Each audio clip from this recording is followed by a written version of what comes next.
আমার ছেলেটা আমার সংসারের মধ্যে একটা প্রদীপ ছিল। আমার বাড়ি ঘর যারা দেখছে তারা কবিতে এই কৃষকের ছেলে ভার্সিটিতে যাইতে পারে, কিন্তু ছেলেটা মেধাবী ছিল।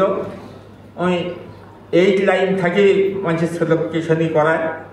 এইরকম করতে করতে শহরে যাওয়া টিউশনি করে খরচ কমেই দিতে লাগছে। ওদের খরচ দিয়ে আমি পড়ে এলে অনার্স পরীক্ষা পাশ করলি, তাই নির্বন্ধন পরীক্ষা টিকছিল, পরে লিখিত পরীক্ষা দিয়েও পাশ করছে। এমন ছেলেটার আমার আশা ছিল যে একটা চাকরি বাকরি করবি, হয়তো আমি দেখে হয়তো মরে যাব। সেই আশাটা আমার আর খুলল না। ছেলে দুনিয়ার থেকে বিদায় হয়ে গেল। সকলে দোয়া করবেন ছেলে যেন জান্নাতবাসী হয়। আমার ছেলের সাথে আরো যারা শহীদ হয়েছে তাদের জন্যও দোয়া করবেন, সকলেই যেন জান্নাতবাসী হয়। আল্লাহ যেন শান্তি দান করুন। আল্লাহ হাফেজ।